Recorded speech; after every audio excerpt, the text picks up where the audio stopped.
Hoy, domingo 27 de octubre, tenemos ya las conclusiones del sínodo, que era lo que fui diciendo, lo esperado, pues aquí está. No ha habido prácticamente cambio en todo lo que preveíamos, lamentábamos que podía ocurrir, ¿no? Esto no es la palabra final, pero es un hito muy importante porque, insisto, el sínodo es consultivo, no es obligatorio lo que saquen porque no es vinculante, por lo menos en teoría, pero lo es o lo será seguramente, porque por algo este sínodo se hizo así y por algo estuvo formado como estuvo formado. Por lo tanto, no sería muy, digamos, arriesgado o temerario decir que, en definitiva, podemos esperar en la exhortación postsinodal que siga esta línea. Entonces, vamos a ver por puntos. No voy a decir todo, sino simplemente aquellos que eran más críticos. Por ejemplo, la ordenación al sacerdocio, que era el tema de hombres casados que pudieran acceder. Es decir, terminar con el celibato, digámoslo en palabras muy concretas. Las votaciones fueron de tal modo que en total eran 181 los votantes y con votos a favor que sean de 120, Plachet, ya estaba aprobado el punto. Así que por eso quedaron aprobados estos puntos que voy a relatar. Bien, en el punto 111, que es la Eucaristía, fuente y culmen de comunión sinodal, dice lo siguiente: considerando que, después de dar todas las razones de la bondad del celibato, etcétera, etcétera, de todo lo que dijeron los papas y demás, termina así: considerando que la legítima diversidad no daña la comunión y la unidad de la Iglesia, de nuevo, ¿no? La vieja cosa, hay que decirlo esto. Cuando conviene se habla de unidad y cuando no conviene, como en este caso, se habla de la diversidad, que es un bien para todos. En realidad, lo fundamental es la unidad en la Iglesia. Una de las notas características de la Iglesia es que es una. Y eso hace también a su catolicidad, que universalmente las disciplinas son de carácter universal. Y sobre todo, claro, la fe y la moral, que ya dejó de serlo. Bueno, sigamos. Entonces dice, y da, por supuesto, razones, Lumen Gentium 13, etcétera, lo que da testimonio de la pluralidad de ritos y disciplinas existentes. Proponemos establecer criterios y disposiciones de parte de la autoridad competente en el marco de la Lumen Gentium 26 de ordenar sacerdotes a hombres idóneos y reconocidos de la comunidad, que tengan un diaconado permanente fecundo y reciban una formación adecuada para el presbiteriado, pudiendo tener familia legítimamente constituida y estable, para sostener la vida de la comunidad cristiana mediante la predicación de la palabra y la celebración de los sacramentos en las zonas más remotas de la región amazónica. A este respecto, algunos se pronunciaron por un abordaje universal del tema. Atención, algunos se pronunciaron ya no para la Amazonia, es lo que decimos, sino para toda la Iglesia, quitar el celibato, dicho en palabras claras. Vamos a otro punto, el punto 95, que es el ministerio para hombres y mujeres a la paridad, puestos a la par. Bueno, dice al final, para la Iglesia amazónica es urgente que se promuevan y se confieran ministerios para hombres y mujeres de forma equitativa, es decir, lo mismo unos que otros. Ojo que estamos apuntando a que antes se podía el diaconado y el sacerdocio, y esto es como que sea equitativo, al final se llega a eso, se desemboca, ¿no? Dice, el tejido de la iglesia local, también en la Amazonía, está garantizado por las pequeñas comunidades eclesiales misioneras que cultivan la fe, escuchan la palabra y celebran juntos cerca de la vida de la gente. Es la iglesia de hombres y mujeres bautizados que debemos consolidar promoviendo la ministerialidad y sobre todo la conciencia de dignidad bautismal. Promoviendo la ministerialidad, ahí está la cosa. las mujeres como los hombres que puedan llegar al ministerio. Ministerio se entiende también el ministerio ordenado, ¿eh? Estamos ahí metiendo también el tema de las diaconisas, pero hay más. Y es el punto 103 que trata del tema de las diaconisas. Y pensemos que las diaconisas, si se abre ese panorama de dar el ministerio sagrado a las mujeres, del altar, es el primer paso para luego el otro, el sacerdocio. Bueno, díselo, así hicieron en las iglesias protestantes, ¿no?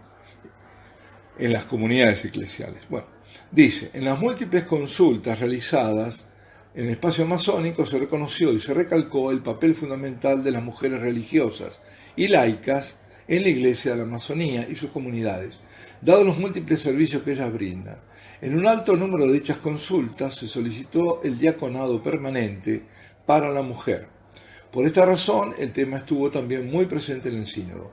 Ya en 2016, el Papa Francisco había creado una comisión de estudio sobre el diaconado de las mujeres, que, como comisión, llegó a un resultado parcial sobre cómo era la realidad del diaconado de las mujeres en los primeros siglos de la Iglesia y sus implicaciones hoy. Por lo tanto, nos gustaría compartir nuestras experiencias y reflexiones con la comisión y esperamos sus resultados. Bueno, ahí es lo que ellos declaran. Ahora, lo que el Papa habló, ahora cerrando la clausura, dijo que lo va a tener en cuenta, entonces que va a alargar, ensanchar esas comisiones, entonces estos padres sinodales, llamémosle, que están a favor de las diaconisas, van a ser también considerados. Es un paso más para la aprobación de las diaconisas, de las diáconos mujeres.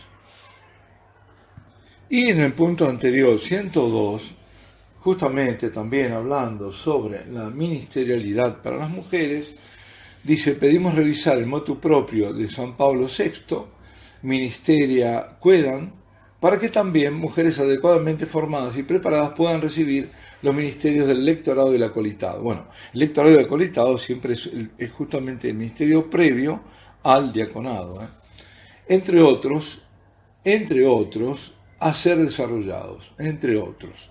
En los nuevos contextos de evangelización y pastoral en la Amazonía, donde la mayoría de las comunidades católicas son lideradas por mujeres, pedimos sea creado el ministerio instituido de la mujer dirigente de la comunidad. Y reconocer esto dentro del servicio de las cambiantes exigencias de la evangelización y de la atención a las comunidades. Es decir, mujer dirigente de la comunidad.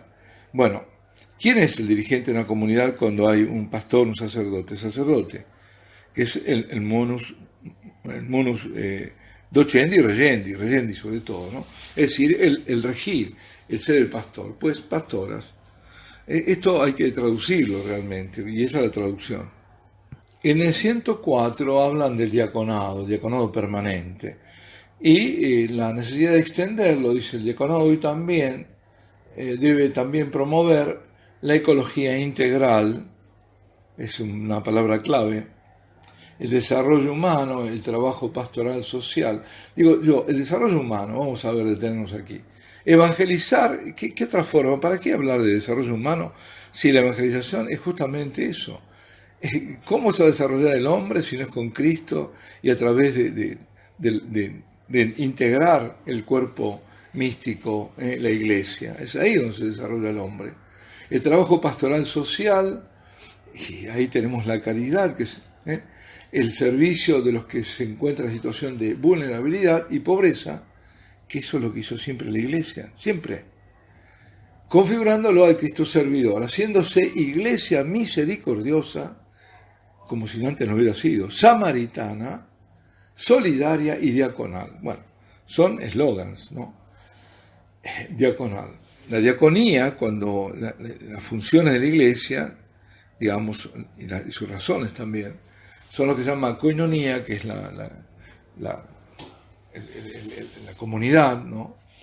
La diaconía, que es el servicio, la martiría, que es el testimonio, es la parte también pastoral, la liturgia, que son los sacramentos y el culto, y la diaconía, que es el servicio. Entonces, cuando se hace hincapié solamente en eso, se desequilibra el todo. porque el servicio está en función de por supuesto, de la caridad y junto al anuncio de la palabra y con los sacramentos. Pues aquí la iglesia tiene que ser diaconal, por supuesto que está el servicio, y samaritana, dice. ¿Qué significa esto samaritana? Si se refiere a la samaritana es todo un ejemplo, después del diálogo con Cristo, que es el diálogo que convierte, es que esa mujer convertida, es decir, tocada por el Señor, llama a todos los demás samaritanos de Sicar a convertirse. Eso es lo que tiene que la iglesia hacer en todas las regiones, no solo en la Amazonía. Eso es lo que tenemos que recordar, recordar eso. Bueno, vamos a ver otro punto. El último que quiero tratar de los 120, unos 119, y después una conclusión, que es el número 120, es justamente 119, que es sobre el rito amazónico. Dice: el nuevo organismo de la Iglesia en la Amazonía debe constituir una comisión competente para estudiar y dialogar, según usos y costumbres de los pueblos ancestrales, la elaboración de un rito amazónico que exprese el patrimonio litúrgico, teológico, disciplinario y espiritual amazónico, con especial referencia a lo que la Lumen Gentium afirma para las iglesias orientales. Hay una diferencia fundamental.